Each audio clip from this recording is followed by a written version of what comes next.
what a lot of people said was, it's nice to hear, where the money's going.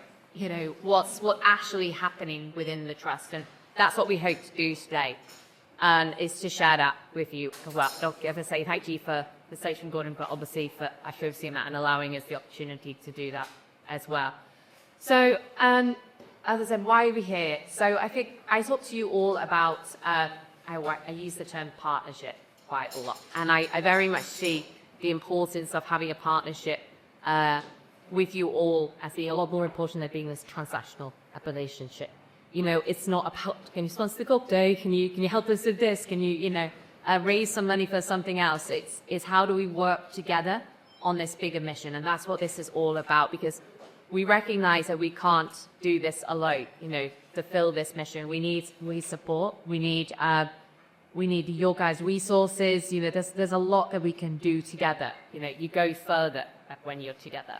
So we're working together towards this bigger mission, but more ultimately, are we doing to support this bigger mission? Now, there's an awful lot going on at the Trust. Sometimes my team tell me there's too much going on, but there's a lot to be done, a lot that can be done, and a lot that we should be doing to better support brain haemorrhage. Before we talk more about what that is, I'd just like to share with you what dances are.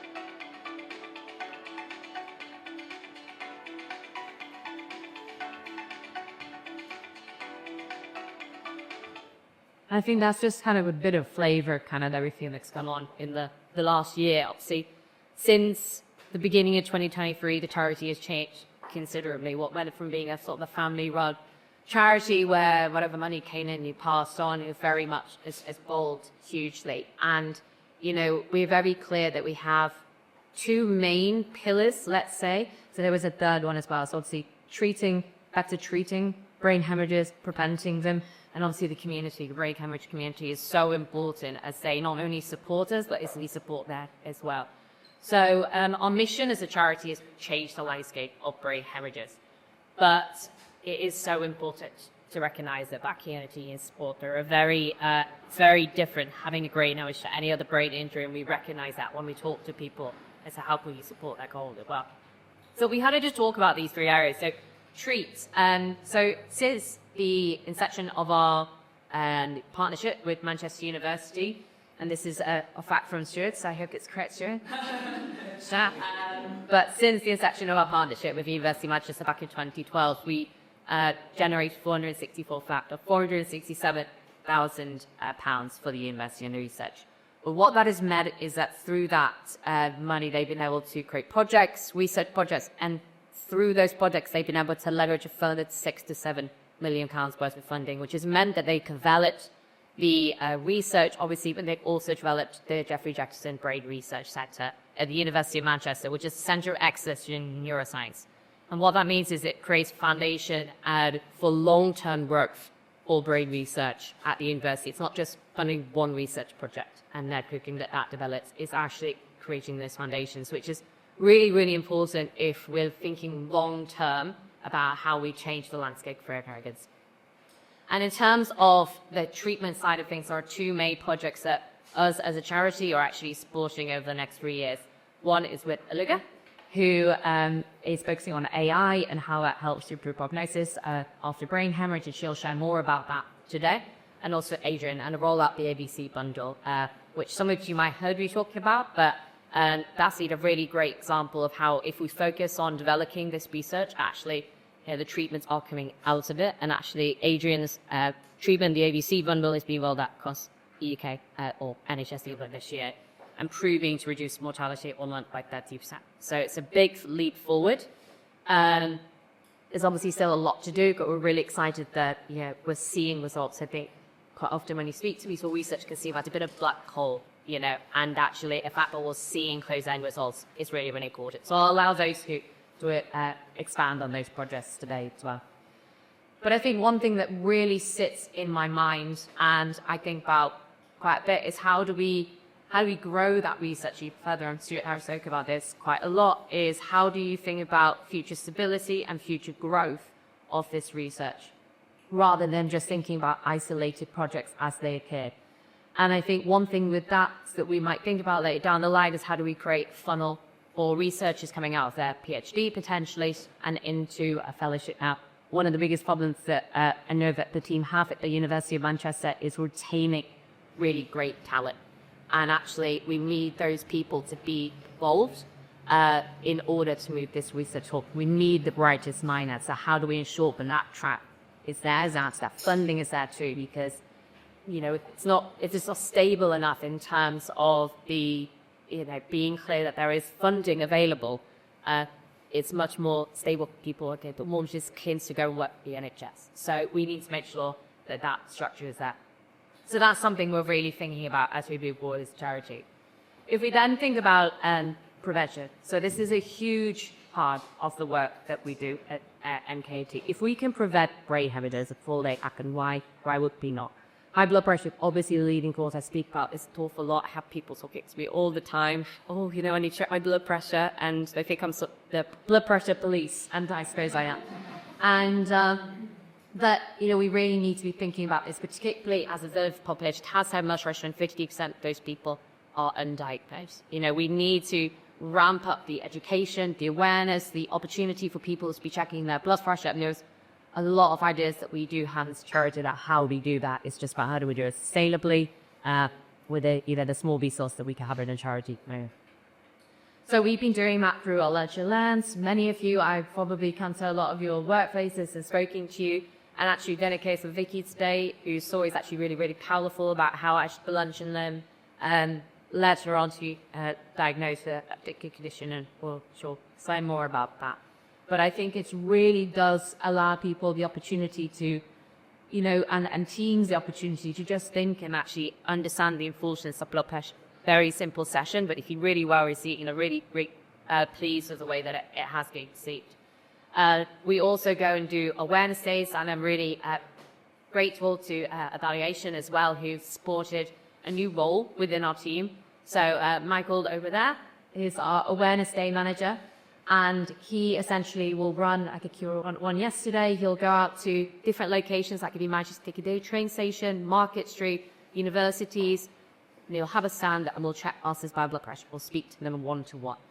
And the stats, when he'll send me a report every time that says, this is how many people I checked, this is how it's high, this is how many normal, this is how many low, and every single, not every single time, but roughly it all sits around that sort of 30% mark of a third of the population we talk about has high blood pressure, which is really staggering that it does appear even at these events as well. So, it's really important we can get out there. The more people that we can speak to, the more hopefully brain hemorrhages we can prevent this. That is what this is all about as well.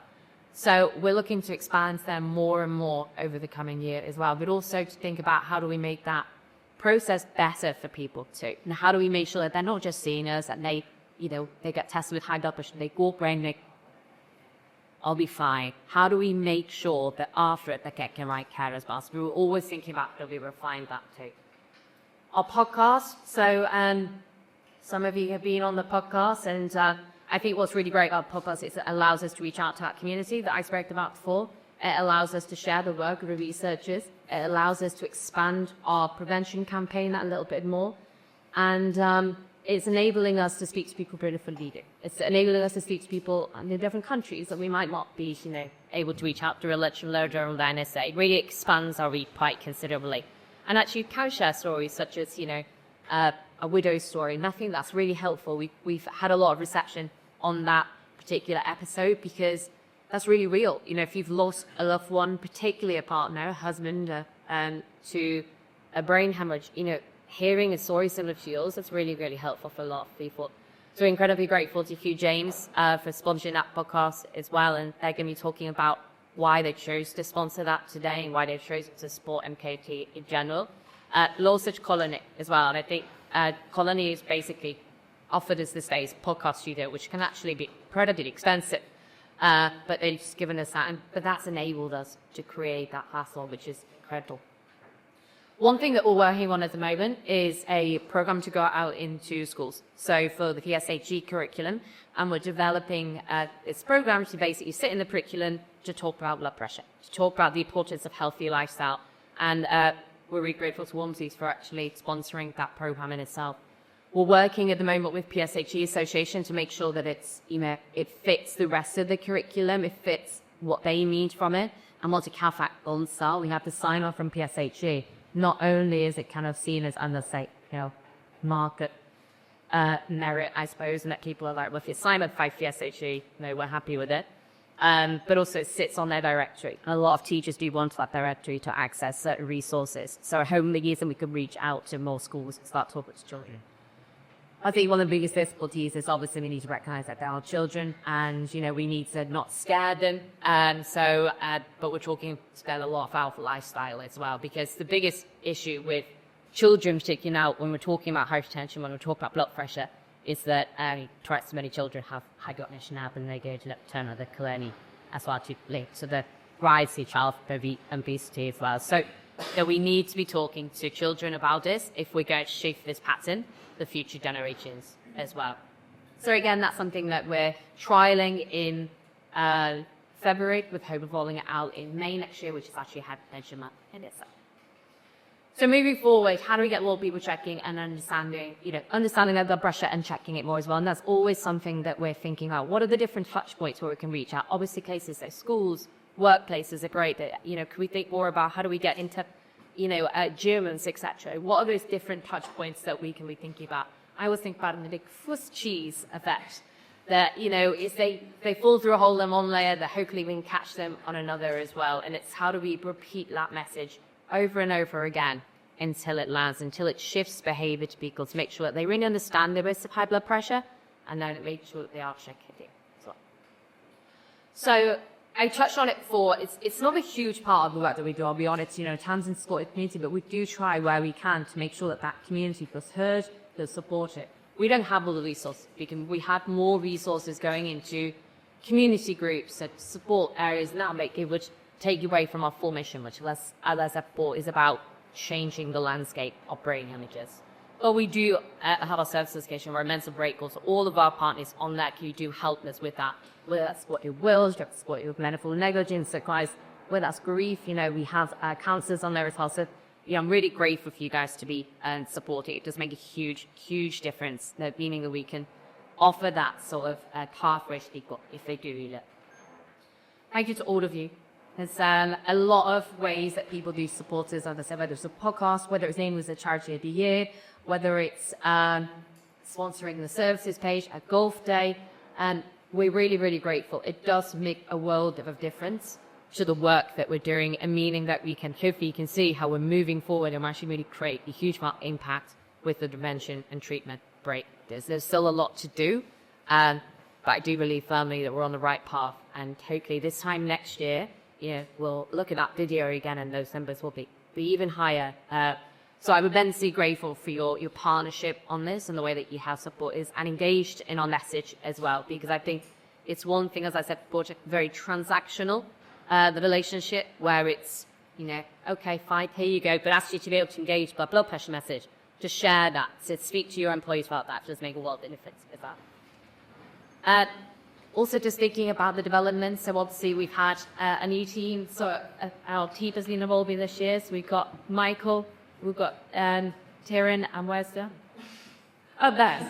And then Amy and Fiona as well, who've done be here today. So, we're really evolving, and they're amazing in terms of how they push me in or help me make that whole move the charity forward. And our board and our trustees as well. We've recently had a new trustee, Jo, join us this year, which is really exciting. She brings with her a wealth of experience in charity sector in herself as well. So we're really grateful for all of that support regularly on member particular advice, whether it's accountancy or finance advice meal, which I'm asking you for. So, and what do we expect from today? So as I mentioned before, obviously we'll hear from Adrian and we'll hear from Olivia as well, but we'll also then hear from Deborah and Vicky too, from Hugh James, be sharing a little bit more about why they wanted to sport with Get Nostras. And then we'll sit down at the end for a bit of panel discussion where you guys had the opportunity to ask all of us any question you may have. It's got to see heavy make box there. Swivel down the questions you may have through the day. And I will now pass you over to Adrian.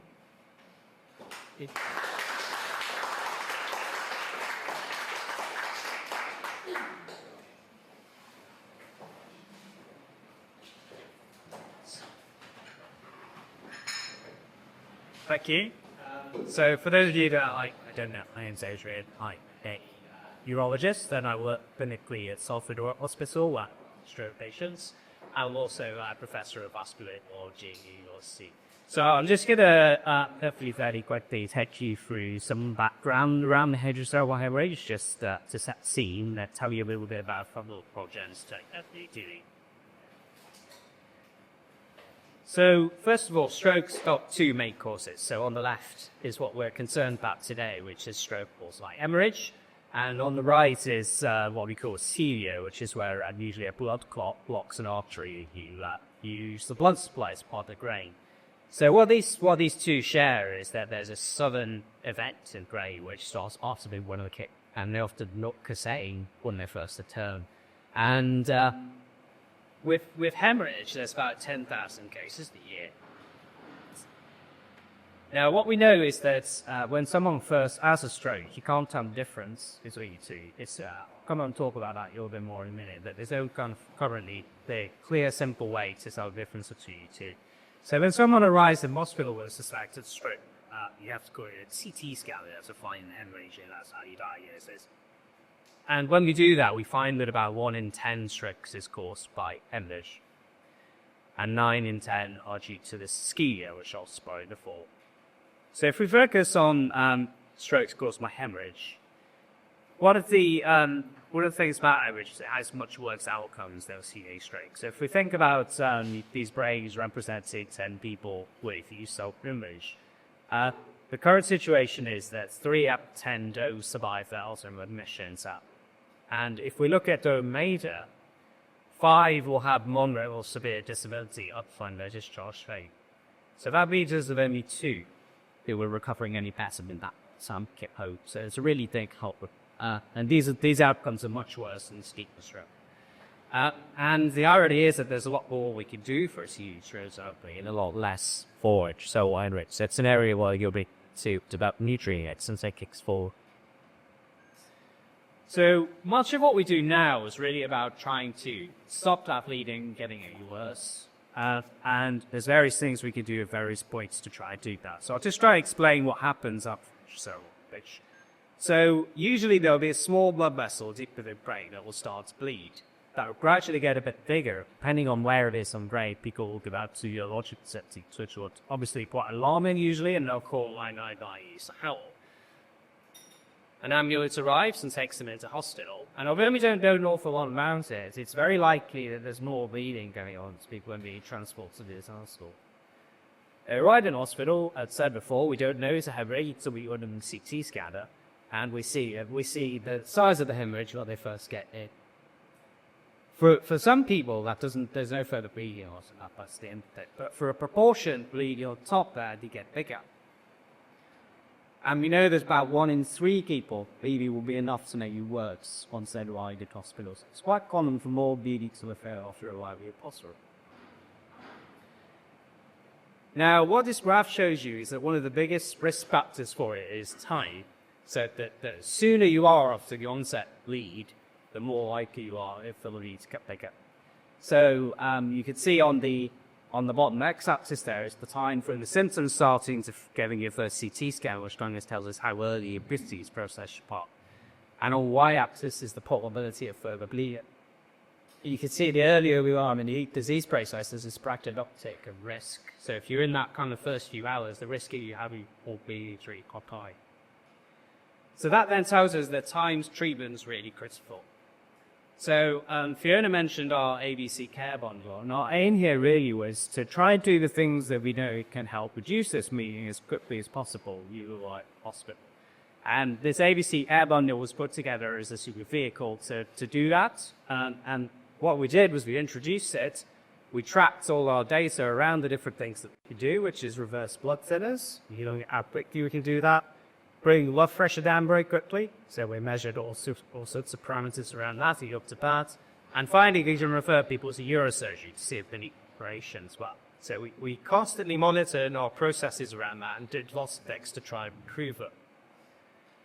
And when we first introduced this at Salford, it led to quite a big reduction in mortality admission. So I told you before about 3 out of 10 people that are survived at a hospital admission.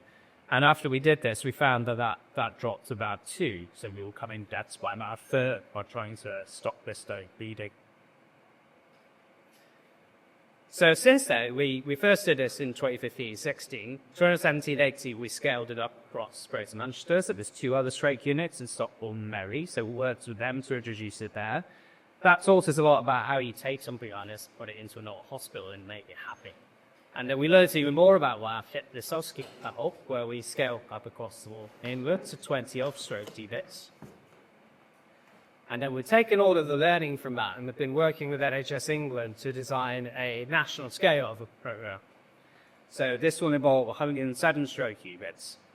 We still haven't fully secured the funding from this from NHS. Did you might be aware by what sort of disruption going on at NHS? They're using their funding, but hopefully we're going to get that sorted out soon. You know where you start, but they're very much behind it to support it, and we hope to get that later this year or next year.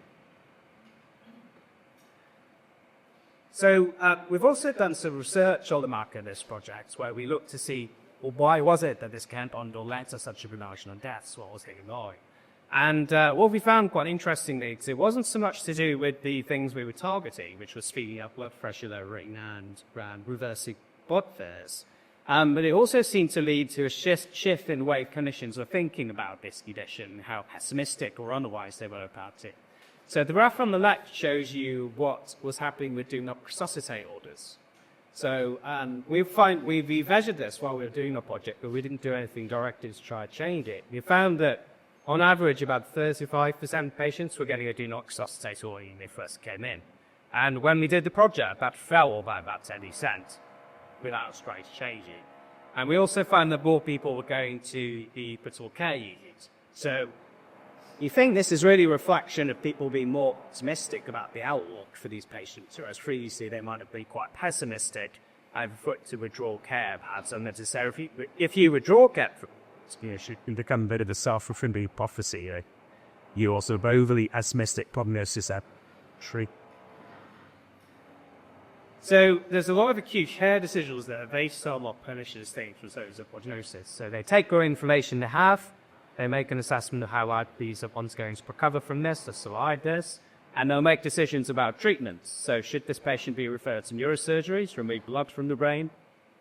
Should they go to physical care, where they can have closer monitoring and organ support in immediate?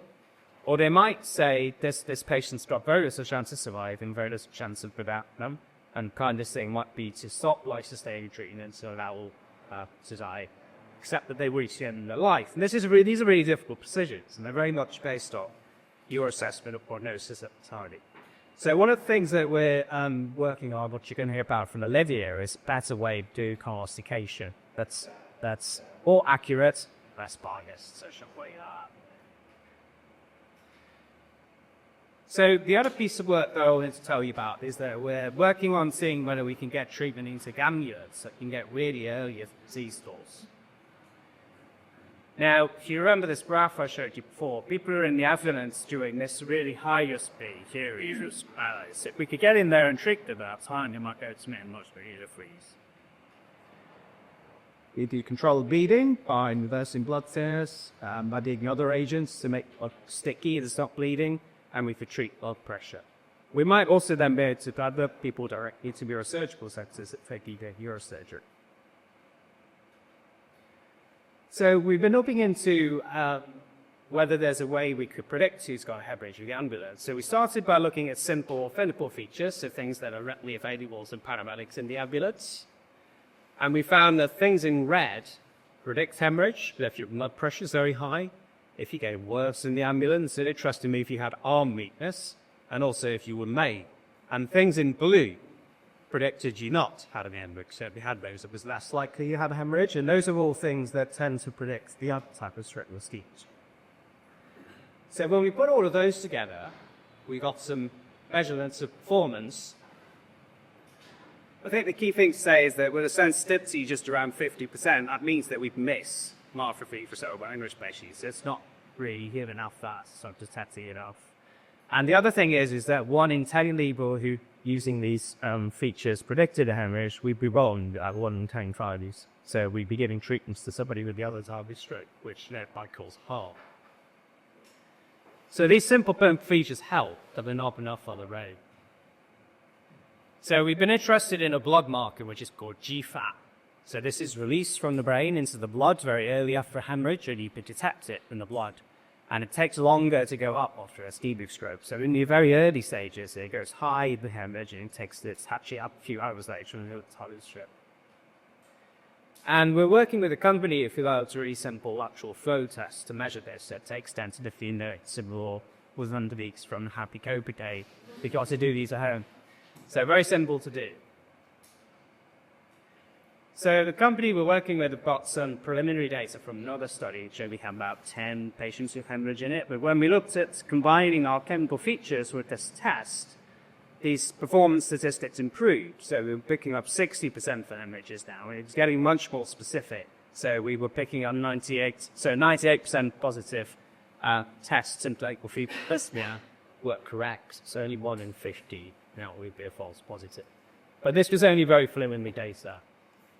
So we're now about to start study. Thank you about probably in the next week or two, we'll be able to recruit for diagnosis. And we're going to see whether the combination of our clinical features and this simple lateral flow test is good enough to tell us whether somebody's got cerebral hemorrhage in the ambulance, which would obviously be very cheap and simple to advance if it works.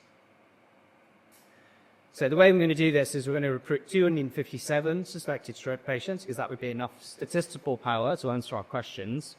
They'll be within 6 hours of arriving in the hospital. We'll recruit them in the stroke units. They're going to have the lateral flow test done. We're going to collect a blood sample so you can directly measure this protein in the lab, or GFAP, because the lateral flow test just gives you positive and negative. And we'll collect those double features. And then obviously, with further tests in hospital, we'll get to know what our final diagnosis is. So we use all of this data to get further evidence for our diagnostic algorithms, but creatures are tests. So that's it for me. Thank you for your attention. Ask your questions, says Bob. Some to that.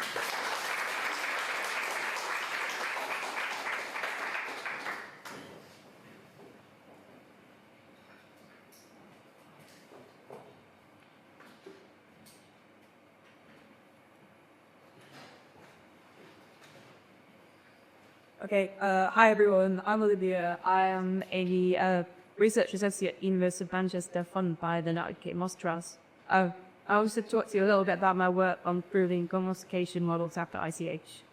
This might be a little bit of a deep dive into the kind of technical aspects of my work, so sorry if I say technical yardy. First of all, so we talked a little bit about why accurate prognostication is important, but what is prognosis?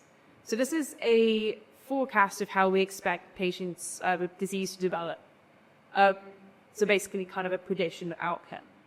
And in stroke or brain hemorrhage, prognosis might include a prediction of whether a patient can survive the hospital stay or not, the level of disability they might be left with, 3 months, 6 months, and how we expect their movements to recover, or how we expect their speech to recover over time. And prognostication can be done using statistical models. So these take into account clinical features such as taking age, sex, weight, any medications the patient might be on. And they can also use imaging features as well. So we get in brain imaging, what we tell from that brain imaging might make them more accurate. In ICH, what's associated with prognosis? So our lab looked at a systematic review, and we found that So several factors were most associated with prognosis at Parry-Jones. So before the stroke, this includes the age you had your stroke at, your kind of background health and any existing disability, and any medication you were on. So specifically, if you were on blood-thinning medication, this could make you do worse after stroke. When you present to hospital then, they found that your level of consciousness when you present is quite predictive outcome, the severity of your stroke, and any kind of blood biomarkers you measure, and also how your stroke occurs on a brain scan. So most importantly, what size, so size of the hematoma, so size of blood that is kind of put into the brain after the hemorrhage. The location of the spot is quite important, and appearance. So if there's any irregularities in the clot, it can kind of predict whether the clot is bleeding into the brain, and it might increase the size, which is very bad for outcome David has talked about. Currently in clinics, we use something called the Haemorrhage score, which is quite simple prognostic model, takes into account 5 factors. And of these factors, the only factors that are used from brain imaging are the hematoma size, so the volume of the part in the brain, and a really rough location, so whether it's high the brain or high low down. And it doesn't include any information on what specific brain structure is damaged.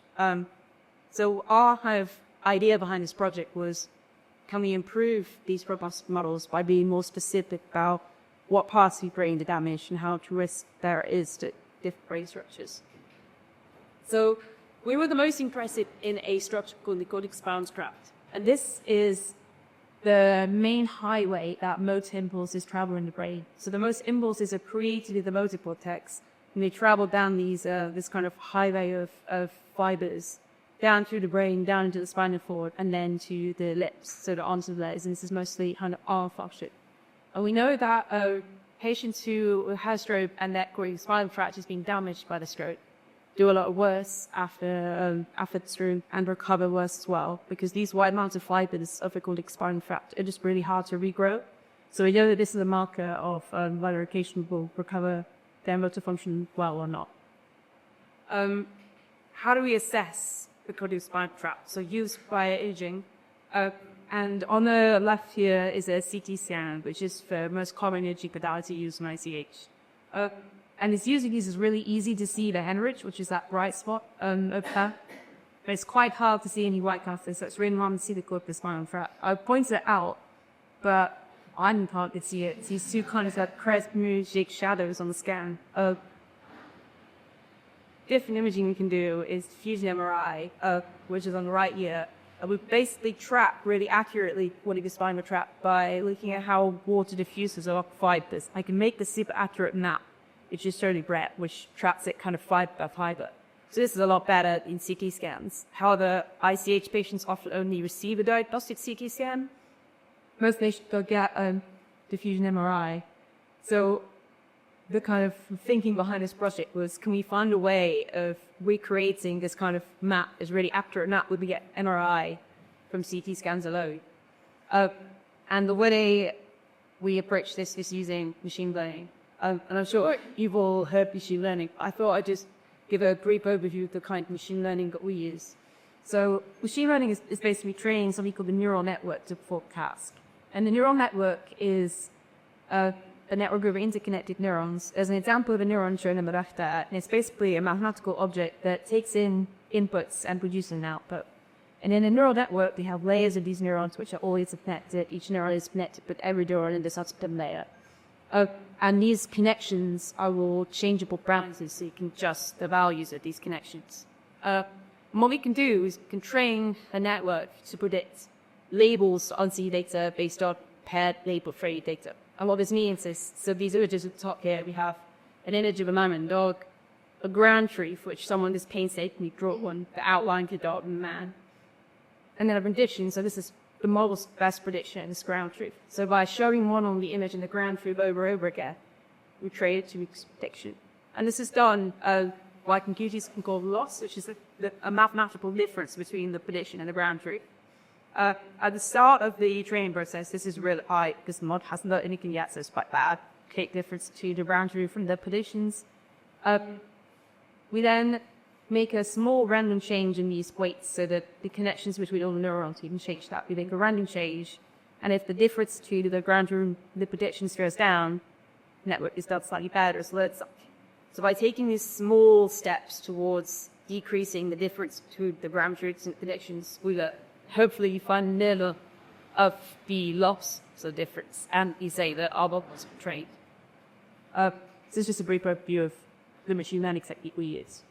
To create a model to segment the colleagues finding fracture in CT scan, this is what we did, and this is a little complicated, but we take that nice red lamp we showed up here as our label, and we'll take our CT scan with our image, and we do something backhandable called image registration, where we walk the cartography map to the CT scan, so they're at the same space. So we basically had our CT scan labeled with our really accurate map, and then we input that to our machine learning model, and that is what we train it on. And we create a model which takes in a CT scan and then is able to produce something similar to these really accurate maps that you see before. And this is an example of how those was trained. So the ground truth, so the grey map earlier is shown in dark blue, and then our model's best guess is shown in light blue. So it does reasonably well at this actually, which is quite cool. So now we have our trained model which can produce these really accurate corticospinal tract labels. But how do we use this? So the way we envision this will be used in a prognostic model is, so we have two patients here. We have a patient on top and a patient on the bottom. And we run the patient through a model which segments out the blood clot, which is shown in red, and areas of swelling outside, which is shown in yellow. And then the corticospinal tract is also segmented with our model, and this is in blue. And I've just extracted these from the brays we can see them in 3 space here. So for the first patient at the top, we can see the corticospinal tract in blue kind of runs from the bottom to the top of the grain uninterrupted, and it doesn't interact with the hematoma. So we can say this is not damaged, and this patient might make a better mental recovery. The patient on the bottom, however, we can see the corticospinal tract is kind of enveloped, hiding the hematoma, and slightly by damage. So unfortunately, this patient who wouldn't expect to make as good a mental recovery is the patient on top. And we tested this model in a clinical trial data set, and we found this does quite significantly predict motor outcome at the acute and chronic time modes. So this is useful. However, it's not ready for the clinic yet. So what the Delphi-K stress bonding allows us to do is to test and validate. In order for this to use in a clinical situation, we need to improve on a bit more. So what we want to do is take into account features of background breakout and features of the hematoma itself. So see if we can predict whether from the CT scan a patient might undergo hematoma expansion, which is where the hematoma rebleeds and gets data. So combining these different models together, we will then test this on a lot of external data sets to make sure that our model is safe and it holds up in different populations. So populations outside of just the UK and North America.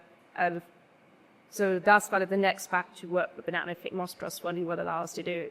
And eventually we want to test this model on every single patient who had an hemorrhage Scotland, which hopefully will be a kind of fine second validation and calibrating as well. But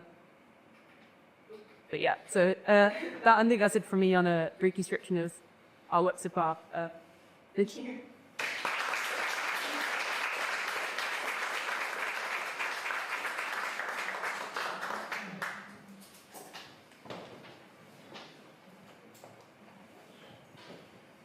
Good morning, everyone. Can you hear that mic first?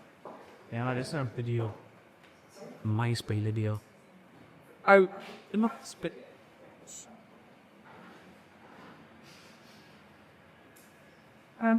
I'm Deborah from Hugh Solicitors. I'm brachiated is Lusher Group, Malatin Sugli, Building tonight that used to work here for Slater. So, we started working with Natalie Boss Trust about, over 2 years ago now. Super yesterday, some bucks. It was just in a room in Manchester with Fiona. It's been really interesting. Thank you very much to good speakers to hear and really what you guys have been doing, which is so good. It's really happy to see actually why our sport is vital and why raising awareness is so important. I'm joined today by my colleague Vicky, who's going to talk to you as we have said about personal raise out of actually, well, through our sport at the charity. I look after all of our child school relationships at Hugh James nationally. I am a service injury lawyer by background, and not clinical record lawyer by background. But I understand most of the work that they do. We work much more in that arena, following something and focusing on good rock. So Vicky will introduce herself, I'd still be your funder, but no, when you actually come up here to talk. But I just want to talk to you about how we came involved. So Anna, who's sitting here on the front row, who is Click Connect the Soiler, was contacted by our head of serious injury, who were contacted by the University of Manchester research team to talk to us about whether or not we knew of the charity, whether we were interested in talking to Deborah. And we were, because we hadn't heard of the lads. Kate was just at that point. So Fiona kindly came to Manchester, and Anna, myself and Fiona sat in a room in our Manchester office, and we were talking about charity and the Bible work that it does. And Fiona asked us at the end of that meeting if we wanted to collaborate, work in partnership, and we said yes. So what went on to do was to discuss how we could work together and how you best support the charity, what its priorities were going forward. At the time, we were very much exploring how we could better improve the welfare of not only our clients, also our staff. We got over 700 people working at Hugh James, so that's really, really important for us. And it struck me, certainly, in that minute, when I'd realised that I had jacked blood pressure for ages, and that the law is actually quite a stressful environment for people to be working in. And we push around, as I have done this week, and Fiona said to me earlier, don't check blood pressures, Vega, do. And I've been away from home for 3 days, and I'm going off to Deborah's presentation this afternoon and stay. So, yeah, I probably don't want to do that today. But it does make you think about it, and certainly through my work with charity, it's made me and you want to check on blood pressure a lot. I was to do it before. It makes you aware of things that can go wrong. And one thing that struck me is, while listening to you guys this morning, is this can happen to anybody. You know, it's indiscriminate. So, everyone of us sitting in this room, if we go away for today's presentation, talking to each other about why we're involved with charity, and we tell other people, well, that's worked, hasn't it? Because that's raised awareness, and that's why we're here today. And if we can get more people supporting and talking about this, then the rest of the people involved in this charity, which really, really important message, are achieving their goal. So what have we done? We've had Fiona to our Manchester office to talk about the work the charity does, and speak to our colleagues and bring their blood pressure machine, and give people the opportunity to take that blood pressure, but they may not otherwise do so in their busy working day. We took part, starting with Alan last year, in a podcast live here last year, talking about the work that she does. And this year, up to one of our co-connectors was Jill, and another of our colleagues, Leanne, from our Loads of Probate, spoke on podcasts as well. And it was a brilliant podcast, and Fiona's a very skilled interviewer. If you haven't seen the podcast, please watch it, because it really is very cohesive and very hard to hit, actually, because it gets some really important messages across. And we've advised Fiona along in January, and early next year is going to talk to our other teams as well. So we're at Manchester, London, and Cardiff, further across the border. So again, it's spread that messaging. We think it's really important. We have an internal way of communicating with our teams as well. So talk about the work that we do, or if I lead in Fiona about the importance of things that Vicky's going to teach you about in a minute. So we can actually measure things that we're doing. And also this year, gone into also that prevention space, because a couple of our colleagues in Manchester also volunteered and went out the streets. So from the name of the gentleman who does all refugee work, but took blood pressure readings from the Quebec as well. So there's all sorts of ways that you can support. If you're sitting here today thinking, not different ways that you can support and then make it through your esports, I say that's why you hate it. But there's all sorts of things in the It's not, all fit. There's all sorts of ways which we can get those messages at Bob's. So I'm going to invite Vicky up, and he's a very good host, to talk to you about her experience and why this is really so big.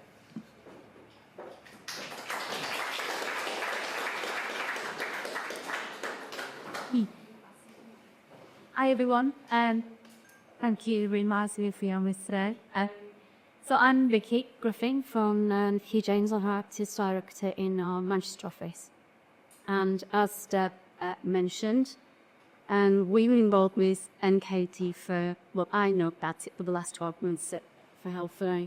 And yes, it's had a massive impact personally for me because this time last year, just shy of September 2024, Fiona came in to deliver a session as part of the Hugh James Wellbeing scheme, if you like, at the office, and a lunch and learn session. And within that session, what Fiona explained a bit about the charity that Deb said we never really heard of before, didn't understand, the impact and the intervention you were trying to make. So we held a G-Bone session and then it set us up for us. And as part of that, she brought in a bit of blood pressure meters. And when it got to the point where it became my turn to take my blood pressure, but I'd pretty much done theirs, it was skying up. And I didn't really think much of it, apart from the fact that all my colleagues say, crikey, Vicky, that's really high, you need to get that checked out. But in the back of my mind, I was thinking, well, I've been here before, I've been to the GPs, and we've all done that. And we've attended a GP, they take your blood pressure, it's just a matter of course. And we go, that's a bit high, can we get that checked out? We'll do it at the end of the session and see if it's gone up. Anyway, inevitably, it had gone up by the end of the GP appointment. I was asked whether I'd had white coat syndrome, because it was always elevated. I'd even been sent home with a blood pressure monitor to check right down on the chart and send it back in a week. It was never followed up by the GP, and I never noticed that once. I never really understood what the elevated blood pressure meant.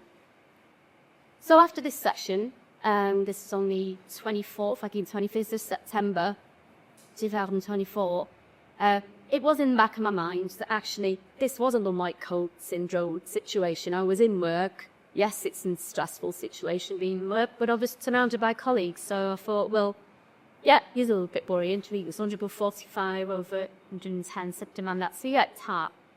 But then about 5-6 days later, the following Saturday, and I was at home.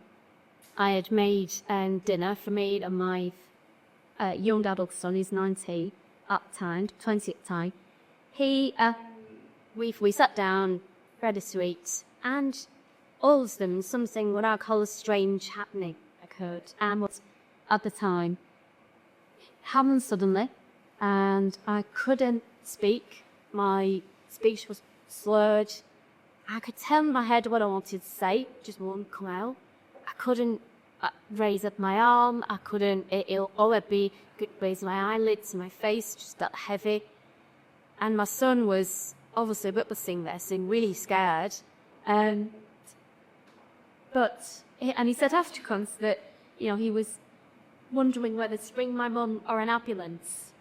Being a 90-year-old, I did neither. So they had to go big fall off the couch, waited till it calmed down, and I just held sleep. Literally just zonked out, and Dad was there for 2 hours with Charlie, my son, bringing me downstairs, really sure, still lying, still breathing, still in bed. But anyway, I woke up 2 hours later with a moderate headache. I didn't feel necessarily really poorly. I didn't feel sick. I didn't have anything really going on apart from this honest headache. And then gradually I felt a bit better. And it wasn't until the Monday I got into work and I started to tell colleagues about it, because I managed to be specialising in brain and spine injuries. And I was kind of thinking, this is weird that this is happening. And I was talking to colleagues about it, and it's like, you know, blood pressure was high last week at the election line, and was happened on Saturday. If you need to get that checked out, go and see your GP. I was like, but I feel all right now. But anyway, I was persuaded, and I did speak that the lunch and learn session and blood pressure being that high, the two together were just too constant. And so I made an appointment. And in there, as you know, it's quite difficult, I guess, to get GP appointment. It put me that week and a half, 2 weeks later, before I actually got in to see Haemorrhage's GP. Told him what had happened, and he said to me, you should have gone to A&E. Oh, thanks, Charlie. But I ended up where I was. Then he said, right, I would refer you. I think you've had a TIA, which is what Andrew, isn't it? But it referred to earlier the ischemic attack. It wasn't confirmed at that point. So.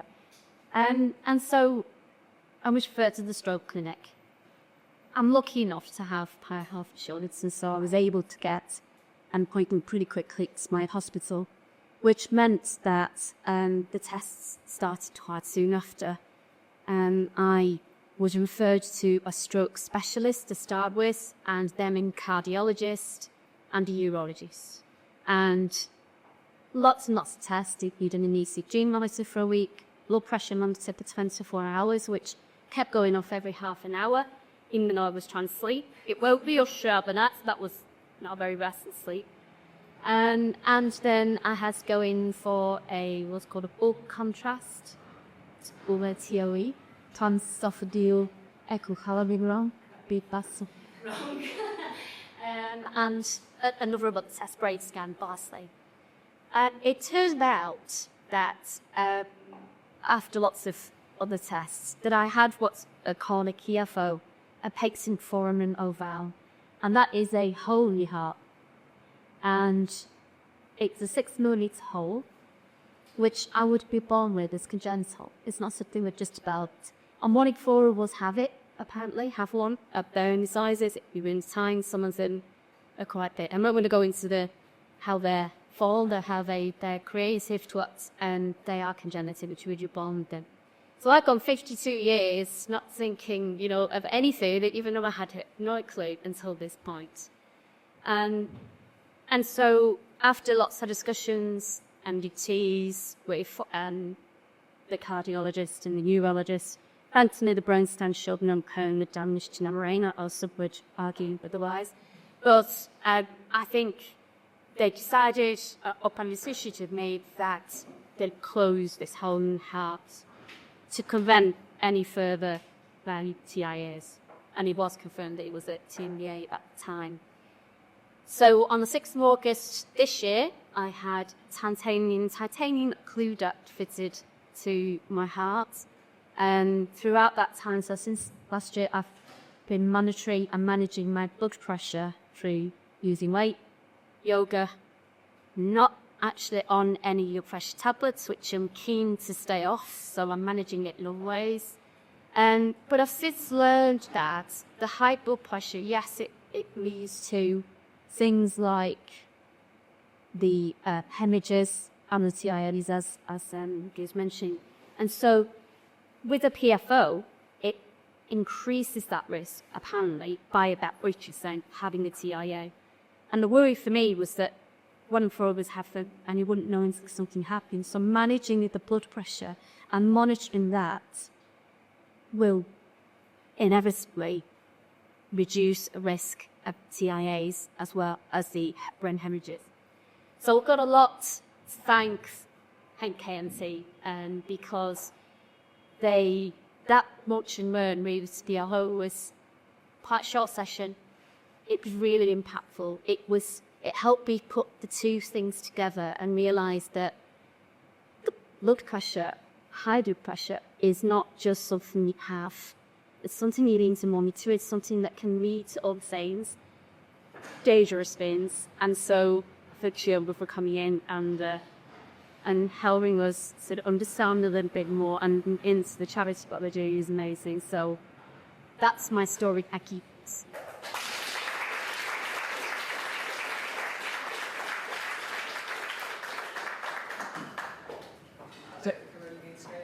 Hi.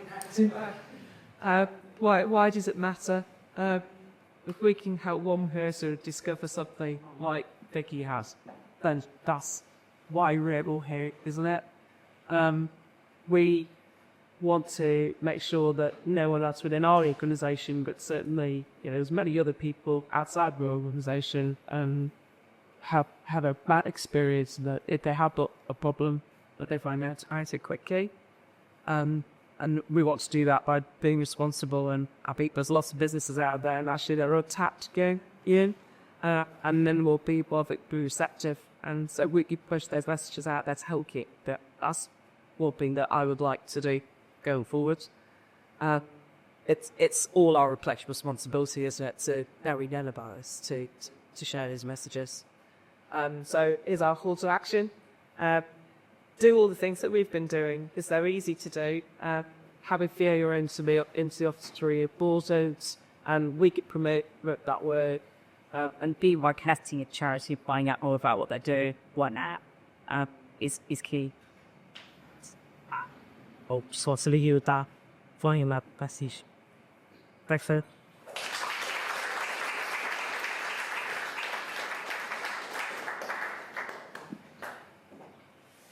And I just want to, before we go to the panels especially, just kind of say something that I think so often that, and particularly in the work that we're doing on a day-to-day basis, and for those on assessment sheets, and on team meetings and whatnot, we can not get lost, but you can take a couple of steps back from that, the reason why we're doing this, and actually just think that it seems a bit here as well. I think for me, when I hear those sort of stories, or when mine's on a lighter stage, I've been there as well, and you're hearing somebody's personal story, or hearing somebody that's lost a loved one to a brain hemorrhage, it really brings back to the reason about why we're doing this in the first place. It's a really human cause. It's a mission that we're on to just stop all of those individual cases from happening. It's so easy when you zoom out, and we're talking about 4.6 million cases happening, brain hemorrhage every year. It's easy to get lost in magnitude for more of that. And actually, it's individual people, their colleagues, their daughters, their moms, their husbands, wives, whatever. And the more we can do, every single case that we can prevent, every single person that we can treat better and improve the outcome for them, the better. So thank you so much to these guys for sharing the work that they're doing and how they're supporting us as well. To the key top that. So a really powerful story there as well. So we'll go into our panel discussion now. So any questions that you may have, feel free to ask the team, but we'll just kind of get the seats sorted and the screen up on stick there.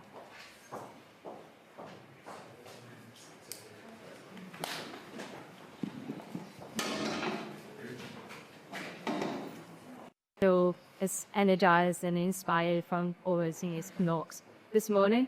I'm Mary Evans, and I'm a research associate at the University of Manchester in Stuart, Alan South.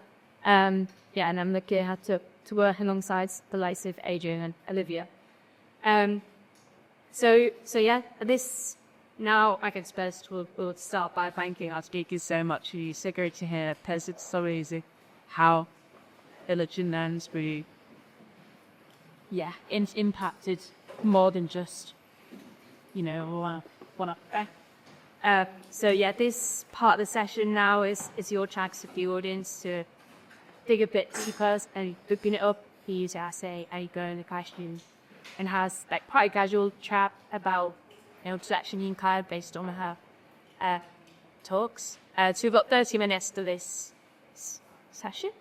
So we'll wrap up in about 25 minutes maybe. CLC, so just raise your hand and I'll kind of direct the session. So kind of that to you guys.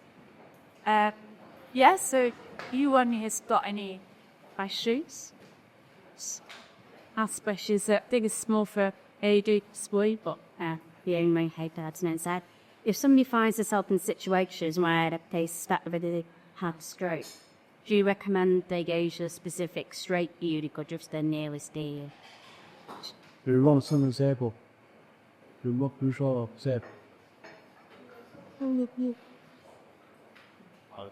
he's trying to get there. Person voice more. Hey, Jefferson, for letters.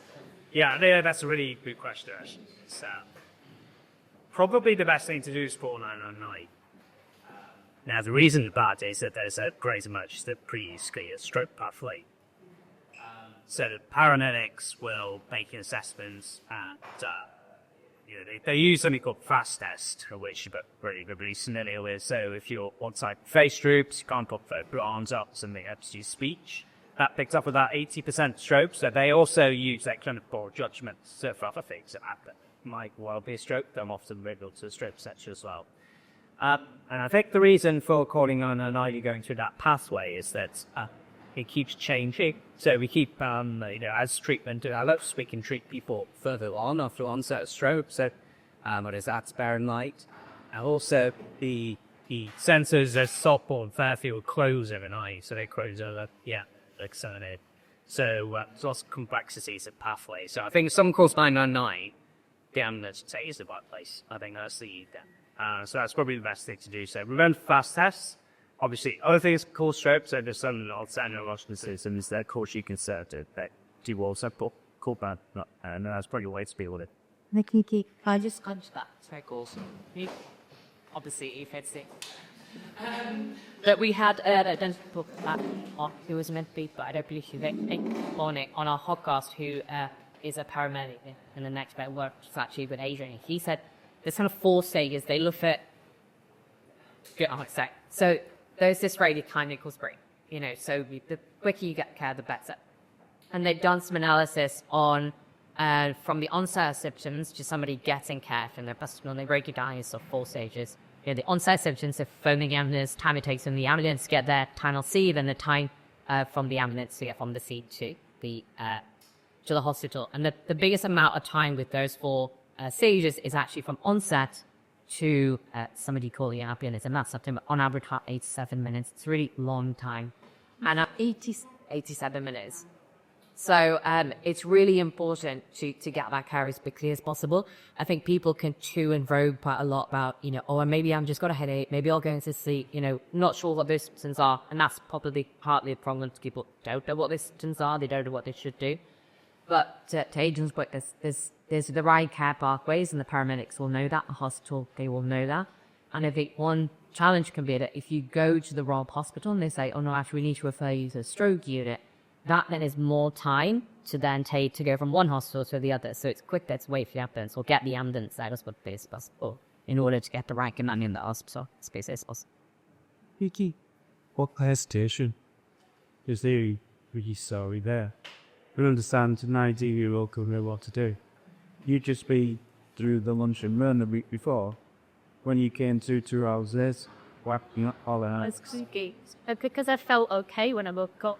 I think if I had a headache, I think I had a headache or felt sick or something like that, I think I would have said, no, I think I need to take myself to A&E. But I actually felt okay when I woke up, so far naively now when I look back. But at the time I just thought, I don't want to come to A&E. I don't want to spend 7 hours sat there waiting and it'd be nothing. I'm not somebody who likes to go with stupid anyway, or doctors or anything like that. So there's a number of things really that stopped me from going. So that feels like the barriers. The piece that needs to be worked on. People feel that they don't really understand whether they shouldn't do that or not. Me, when you'd have the session, you still thought that hesitation. I did, and I'm not sure whether that's just my personality or whether that's. I think there is a little bit of confusion of not knowing whether that's what it might be, whether it was just a moment. That's what I kept saying, yeah, that was weird. And because I felt okay, I think that was the catalyst really at the time. And as I said in my speech, and I didn't really sort of correlate the two as coincidence until I stopped to speak to my colleagues and sort of said, this happened in Saturday. It was really weird. And then that last week, and they went, absolutely, get it checked out. I needed some validation that it must be something that I was making a bigger thing out of than it actually was. And so once I got that validation on the Monday, I went into the office. I thought, no, actually, I wasn't overreacting. I probably should go get that checked out. And the two things together, were not just coincidence.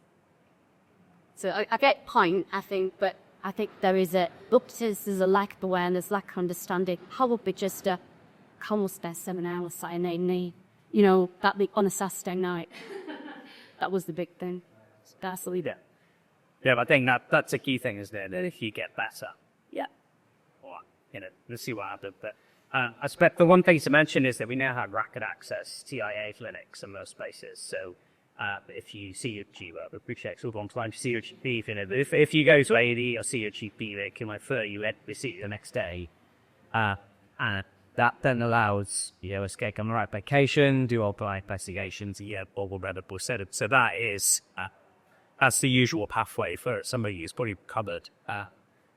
TIAs usually recover in about an hour. So if you've called an ambulance, they often arrive at the front door and they're fine. And that's time, they're absolutely not. Because I think after TIA, the highest risk of having these strips in those first few days, which is likely now due to rapid accessing.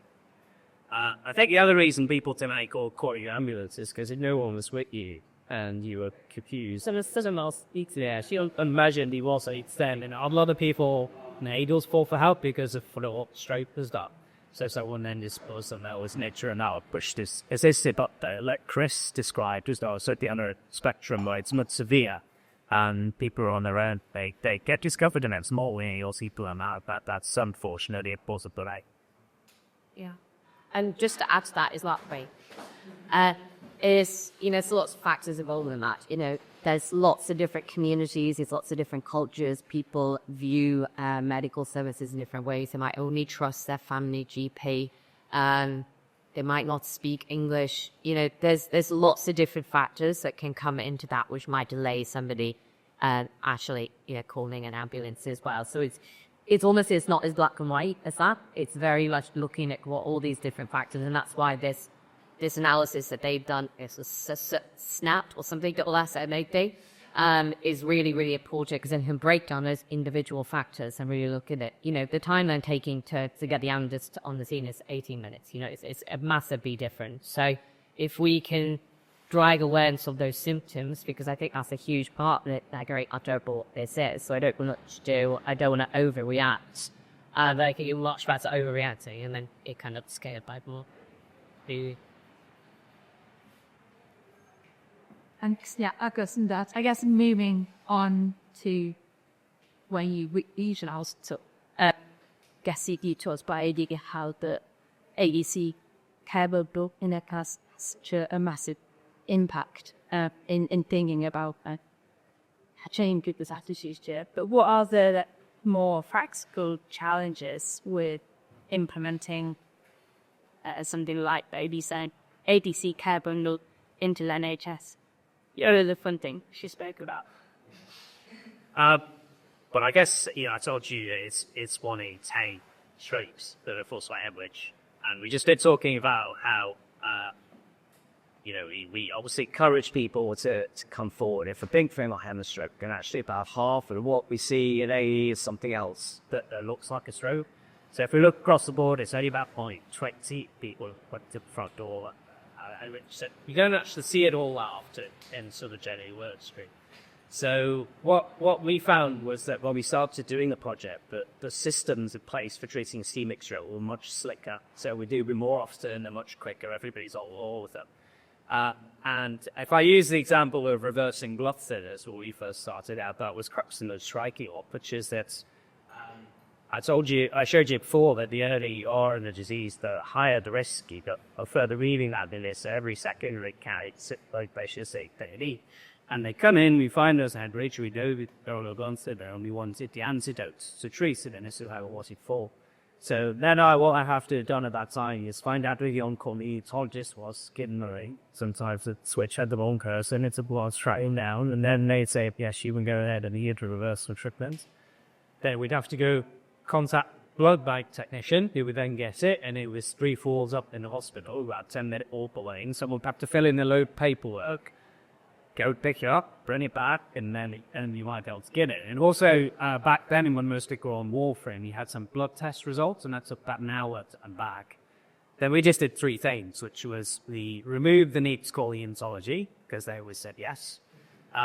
We made sure we had enough to treat one person sitting in A&E, so no one had to go get it. So we treat them, and then we do all paperwork afterwards, so the wizard flipped it around that way. And we got the points of care machines to do this blood test, so we get the result in sort of the near to, he said. So we like more than half the time it took to do that. So it's often really simple stuff like that, and because it's not that common, we sort of give it in the less attention, I think, than ischemic stroke. So like we can get pot busting going for ischemic stroke on average about 50 minutes across the country, yet it takes them about 4 hours to rid someone's gun pressure bed. So it's just looking at these simple pathways to try to speed people up. And looking at the data to keep an eye on it, taking these little changes. That's how we went up doing. So hopefully we'll be able to do that across England to we'll take it lessons forward. So. Yeah, brilliant. I found your explanation of training models really fascinating. I'm wondering, are there any sort of ethical concerns using AI into healthcare? Yeah, big. Quite.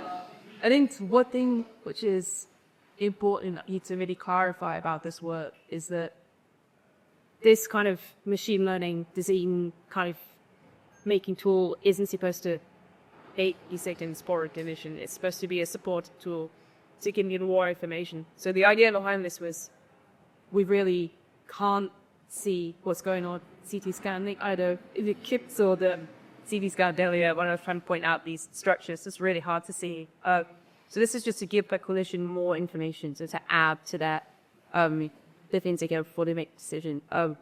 Definitely not to replace any sort of decision making by the clinician themselves. So I think there's that to consider. When you try to implement a kind of a machine learning model as a backbone device in the NHS or the healthcare system, there's a lot of steps that you have to do before it's ready for the clinic, and that kind of focuses on validation. So I think it's all well and good if you develop your model that does really well in the cohort you develop well. But it might be that, say you developed your model on a previous clinical trial data set where everyone was vetted before they entered clinical trial. Maybe they're all to a certain age. Maybe their disease presents a certain way. You might find the heterogeneous, homogeneous cohort. And then you try and implement it in real life. And it turns out that potentially in the clinic, everyone's candidates or you love drum a lot, and it's something that doesn't perform very well. So you need to make sure that you've calibrated the model to perform equally well in all of the cohorts you're going to be using it on. And I think that stage of development is one of the most important things that I find back through wanting to look at whether they're trying to approve money or algorithm use or not, is whether it's had sufficient validation.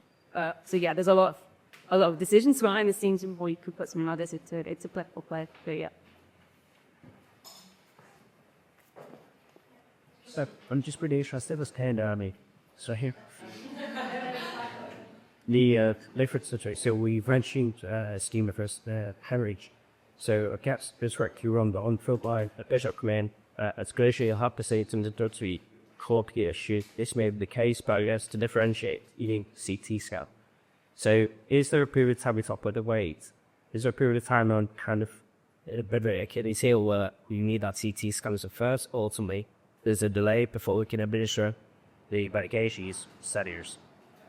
So, I think we fairly well felt that out. I think in most the national admission is to use this go scan 20 minutes through the door, and I think a lot of places achieve that. I think so. We're fortunate Salford to have the new trauma centre, which is where we look after the stroke patients, and that's got CT scanners attached to it, and so they've got very rapid access to scanners. That does have to make quickly.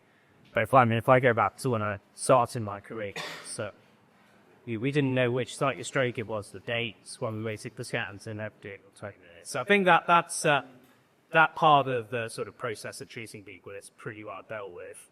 And I think with our ABC project, it's because as I said before, you don't know it's an ischemic stroke or a hemorrhage until you get that CT.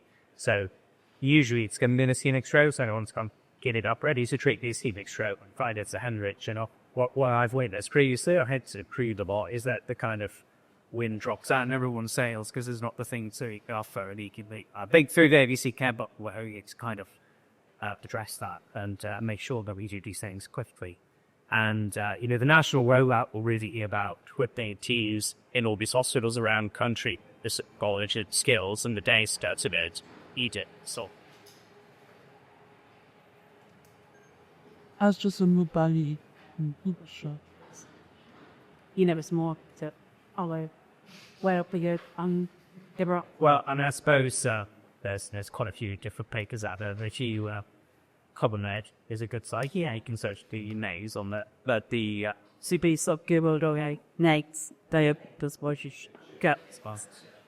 Benson many NYRs are as oh yeah, you should be able to track. If I will big as say there. Is there like some felt it has in the eye and means is Do we always have big questions? What are you most excited about is twofold. What are you most excited about for the future plans of crew months for NKMT? And the second question is, how panels in the route today help you make it even more success? What do you need from us to make that happen? Yeah, I get that there's a few things. I think what can I am taking side by this yes, a HV project, because I think it's really important, not only because of the, as I talked about, the increasing child hypertension, which is obviously hugely problematic for children in the society as they age. So I think, that's the first iteration is always, it's not going to solve all problems, but how can we keep refining that and can we keep tweaking that? And I think there's a lot to do with all of these projects. I spoke before about, the awareness days that Michael has now sort of taken over in the last couple of months. We're able to do more of that. How do we refine it? How do we tweak it? So I think a huge thing for me is developing this prevention campaign even further. I spoke about those sort of three, particularly those two pieces, right? How do we move the research forward? How do we ensure stability within that? And obviously the prevention campaign, how do we expand that and reach more people? I think the work for, the sport that we fall through, whether it's Hugh James on the podcast or through evaluation on the awareness days, it's really, really key, and Wolsey's as well to help us with the PSHE project. So there's lots of ideas that we have, or anybody that's interested in helping us a little bit where they can explore expanding that prevention campaign. That's incredibly beneficial to us. But Joe and I spoke, Joe talking about one of our partners is a dentist, it's an optician, we spoke about, is there a way and we can get people, checking their blood pressure within opticians, through a hind test, is there an opportunity there to create pathway to GPs? And that's something that we're having a conversation about. So I think, obviously the obvious thing that Gabs has mentioned around just inviting us into your work days, allowing us the opportunity, because every time you speak to another person, that's helping us with our mission. But looking for ways that we can work together in expanding those campaigns as well. Any companies that you worked with that sorry. Yeah, no, sorry. On the information days, when you do have a high blood pressure, what's your go-to action at that point? You can let one of me after you. Yeah, absolutely. So, if you do want to check your blood pressure in the back after this, I said, listen, check in the back. But the reason I say that is in the back there, we have built cards, and it gives a really clear explanation of what those numbers mean, because I think that's one of the biggest infusions. I think, Vicky, you alluded to it in your talk, but you're like, hi, okay, great. What does that mean? What are the risks? And I think that's the biggest challenge. It's not just telling people they've got high blood pressure. It's like, so what? What does that mean? So if we can give some sort of, we kind of talk about it in like, if it's a 140, that top number, if it's at 160, if it was 180, what they should do. So we talk to them on the day, and we kind of encourage them. If it's really high, obviously we do encourage them to kind of seek immediate sort of medical support. But we have just recently, in this week, because my podcast weeks are very fun, but over the last week, is sort of helping people to send them, their reading as well, so they have that in their inbox. This is exactly what you need to do. Whether it's speak to your GP in the next few days, or it's get technology sorted out as well. So that's where I talked about we're just refining more of this, and how do we make even sharper, even better, even more helpful people as well. Thank you. The questions on the back issue. What about the GPs and so these are monitoring patients are in their care? I presume there's no kind of guidance to say it needs to be year or whatever, and happen there in bulk and enable sort of cases to be big sooner. You might have first to answer, Sergio, but I mean, from what I understand from one of our trustees, a gentleman called Adrian, he is an expert high pressure. He advises of these topic helps it prevention campaign. I think the challenge with the GP is that you're not just going to go to your GP to get your blood pressure checked. So I think what we're trying to do is get more people to be checking their blood pressure generally, outside of the GP as well. And so how can we find more touch points to get people to checking it? If it is high, I imagine there's a certain protocol that the GPs would go on, and I think it's the case, I think Vicky alluded to it. You then have to cast it 3 times a day, you have to take 3 readings at once, you have to write down those out, prefix, etc. You might have 24-hour monitor on, so they will have particular protocols that they will follow in order to help you manage your blood pressure, and then follow that up accordingly with the round medications. Is that right, Adrian? Yeah, and they do really once you get, I think it's 4-0 where they invite you for a health check. I know when I got my first one, I didn't go. So I look. Okay. So people doing take those up, and they are supposed to do that. But that's kind of opportunity to look at your card. And do you think there'd been opportunities if you were going to check with Geoffrey? We'd see, I think it's the could be normal, that's years, yeah. And this is where we're looking at all those as a touch points, where potentially that is an appropriate action to take. So I talked about it before about, and there's something we've spoken about, and I think we've spoken about it as well, is that when you sign up to a gym, if you're asked to sign something called a Part form, which says, you're pregnant, have you had stroke recently, have you been told you have high blood pressure? Now, 50% of people have high blood pressure don't know that they don't get it now. And obviously then you're in a really stressful environment, and is that an opportunity for the rest of them when they sign up to a gym just to at least get them to check their blood pressure? It's just another touch point. Know that, is it scuba diving? Did it hurt? And, you do a similar thing there. It's looking at where can we create these touch points as well, rather than just relying on when you go to your GP, because some people rather go to their GP.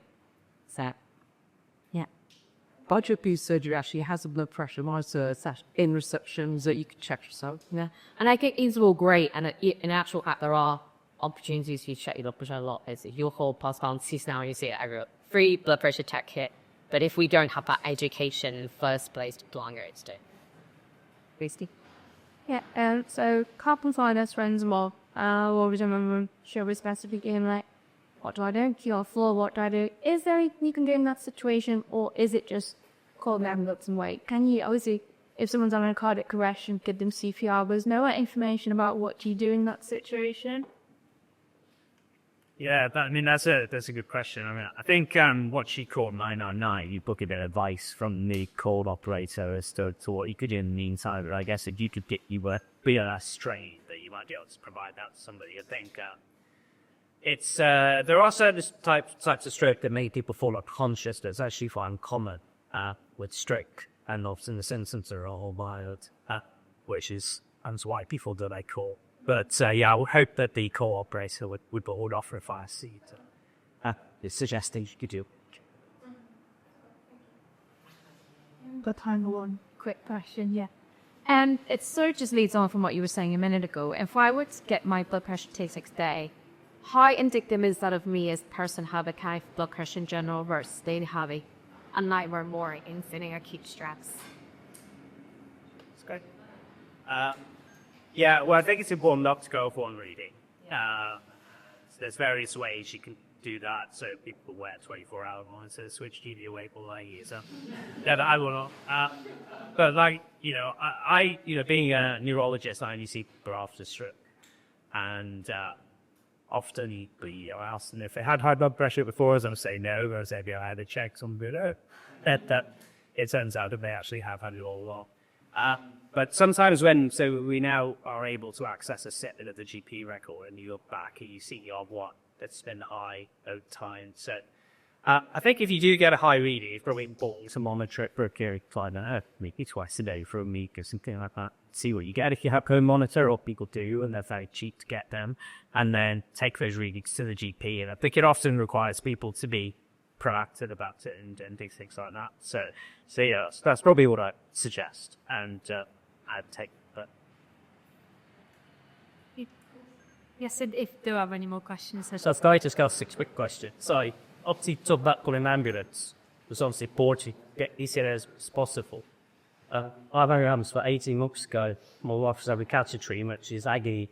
She had a reaction to the treatment. She's screaming in the background. And the guy on the phone stayed 10 minutes, asked me loads of questions. I can just try and engage whether my wife needs an ambulance or not. So if I was to say, well, I said, you stroke, is that automatically the ambulance is on its way? Or will I get 10 questions or 10 minutes of questions to you for us?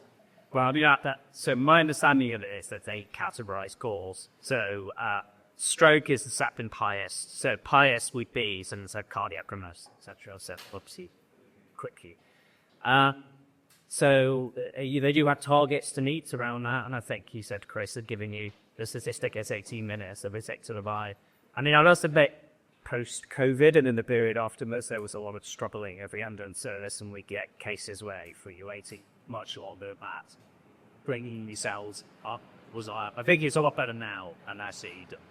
But that's how they should do. They should categorize. They're getting information to categorize all, as you say, spots that they try to achieve.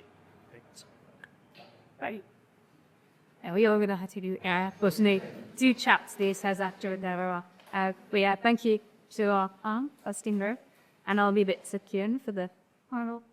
Yeah, just as I said before, thank you very much. And I think you being here today is indicative of the support you're giving us. And as I said, it does make a difference, and it really does mean a lot as well. And hopefully, we can work together all to look at future initiatives and or even come and volunteer for one of our awareness days. And Mindful always needs more volunteers. So yeah, as I say, thank you very much. If you do have any more questions, feel free to grab me or one of you perfect. So thank you.